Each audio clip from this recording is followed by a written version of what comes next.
Assalamualaikum warahmatullahi wabarakatuh. Di video kali ini kita akan memulai bab baru yang berjudul termokimia.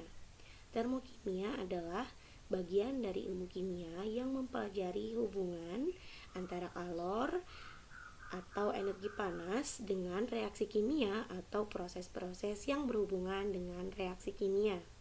Namun, sebelum kita mempelajari mengenai kalor, kita akan mengingat terlebih dahulu mengenai energi. Energi merupakan sesuatu yang abstrak dan dapat menimbulkan banyak penafsiran tergantung pada konteks pembicaraan. Sebagai contoh, ketika sedang lelah, kita akan mengatakan, "Saya sudah kehabisan energi." Pada kesempatan yang lain, pada saat kita membicarakan sinar matahari, energi akan memberikan arti yang berbeda. Energi berbeda dengan materi atau benda, karena energi tidak dapat dilihat, disentuh, ataupun diraba. Tetapi energi hanya dapat dikenali dari akibat yang ditimbulkan. Secara umum, energi didefinisikan sebagai kemampuan untuk melakukan kerja.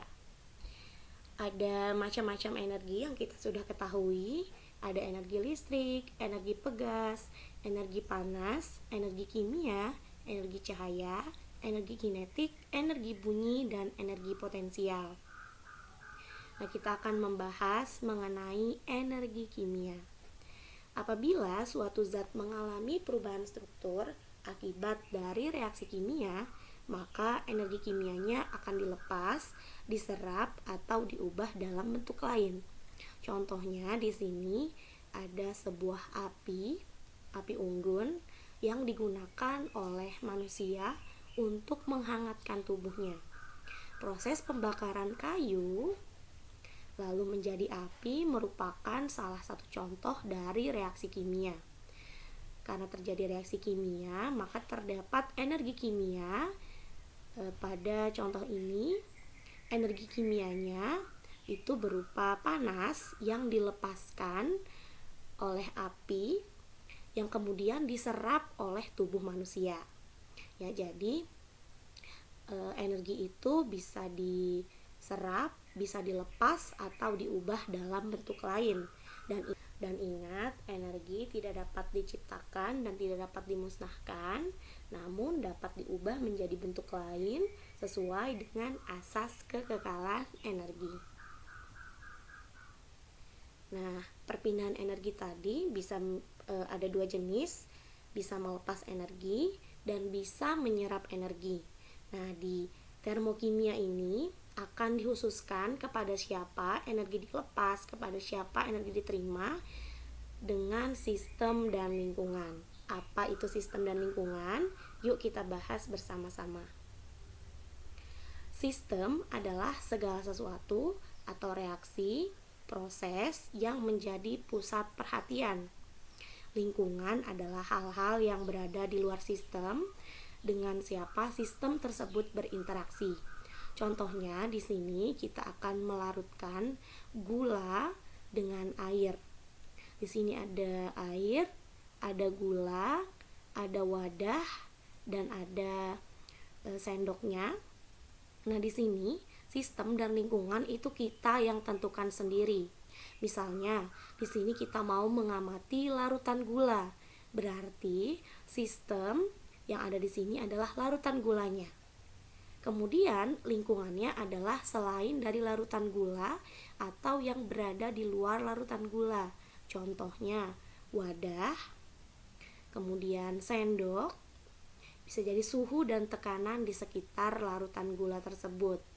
Nah, jadi di dalam sistem dan lingkungan itu kita yang tentukan sendiri apa yang mau menjadi pusat perhatian kita, itu adalah sistem, dan lingkungan adalah hal-hal yang berada di luar sistem. Sistem berdasarkan interaksinya dengan lingkungan dibedakan menjadi 3, sistem terbuka, sistem tertutup, dan sistem terisolasi. Sistem terbuka adalah jika antara sistem dan lingkungan dapat mengalami pertukaran energi dan materi. Nah, di sini sudah digambarkan ada sistem dan ada lingkungan. terjadi pertukaran energi dan juga pertukaran materi. Contohnya adalah ketika kita meletakkan gelas yang berisi air hangat di gelas yang terbuka atau di wadah yang terbuka, lama-kelamaan yang tadinya airnya hangat akan menjadi dingin. Nah, terjadi pertukaran energi dari gelas ke udara sekitar. Selain itu, terjadi pula perubahan materi. Contohnya, tadinya ada uap air di sekitar gelas yang kemudian lama-lama akan mencair kembali menjadi air karena terjadi perubahan suhu. Selain itu, udara-udara di sekitar yang juga bisa masuk ke dalam gelas yang berisi air tadi karena terjadi pertukaran materi. Yang kedua adalah sistem tertutup. Jika antara sistem dan lingkungan terjadi pertukaran energi, tetapi tidak dapat terjadi pertukaran materi karena terdapat tutup di sini. Nah, contohnya adalah di sini Miss punya botol yang diisikan dengan air hangat, kemudian botolnya ditutup. Nah, di sini hanya terjadi pertukaran materi. Kenapa? Karena lama-kelamaan air yang hangat ini akan menjadi dingin. Disitulah terjadi pertukaran energi. Namun, di sini tidak dapat terjadi pertukaran materi karena di sini ditutup oleh sebuah tutup. Jadi udara-udara di sekitar botol ini tidak dapat masuk karena di sini ada tutupnya, ya. Yang terakhir adalah sistem terisolasi. Jadi, pada sistem terisolasi ini antara sistem dan lingkungan tidak terjadi pertukaran energi maupun pertukaran materi. Jadi tidak ada interaksi antara sistem dan lingkungan. Contohnya adalah termos yang sering kita gunakan untuk menyimpan air hangat atau minuman hangat. Jadi minuman atau air hangat tersebut bisa tetap hangat dalam kurun waktu yang sesuai dengan termos yang kita gunakan. Karena walaupun sistem terisolasi, tidak ada sistem yang benar-benar terisolasi di muka bumi ini. Jadi masih dapat terjadi pertukaran energi, namun bisa kita hambat pertukaran tersebut dengan menggunakan sistem terisolasi. Transfer atau pertukaran energi antara sistem dan lingkungan dapat berupa kalor atau bentuk energi lainnya yang kita sebut sebagai kerja.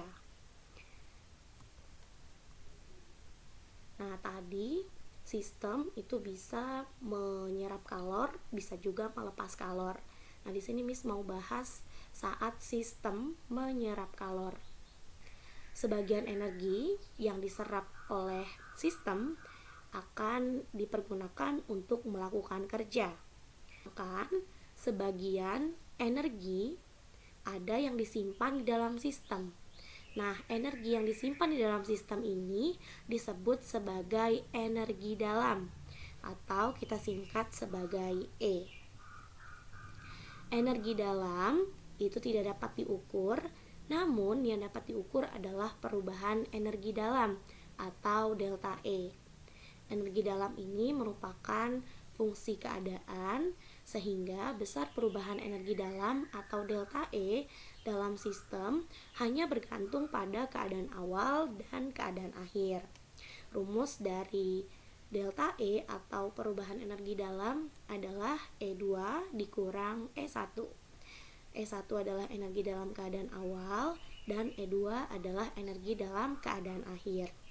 Jadi, energi dalamnya sendiri itu tidak dapat diukur, tapi kita tetap dapat mengukur energi dalam, namun yang kita ukur adalah perubahannya atau delta E. Nah, selanjutnya adalah hubungan energi dalam dengan kalor dan kerja. Sebelumnya tadi Miss sudah bilang bahwa pertukaran energi antara sistem dan lingkungan itu dapat berupa kalor dan kerja. Nah, di sini rumus dari delta E jika kita hubungkan dengan kalor dan kerja adalah Q kalor plus W, kerja. Namun ternyata kalor dan kerja itu ada dua jenis lagi. Di sini, jika sistem menerima kalor, maka nilai kalornya adalah positif. Jika sistem melepas kalor, nilainya adalah negatif. Jadi nanti kalau di soal ada sistem menerima kalor, berarti nilai Q-nya adalah positif. Jika sistem melepas kalor, nilai Q-nya adalah negatif.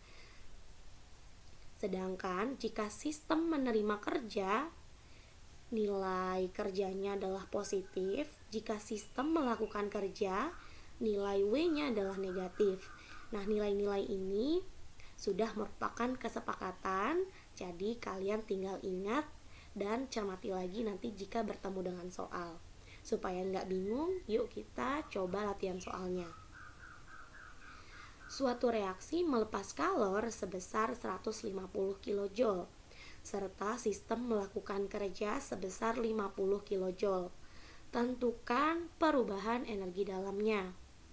Pertama kita tulis terlebih dahulu ada Q. Q-nya kita lihat di sini melepas kalor. Berarti sistem melepas kalor nilai Q-nya menjadi negatif. Berarti min 150 kJ. Sistem melakukan kerja. Karena sistem melakukan kerja, maka nilai W-nya juga adalah negatif.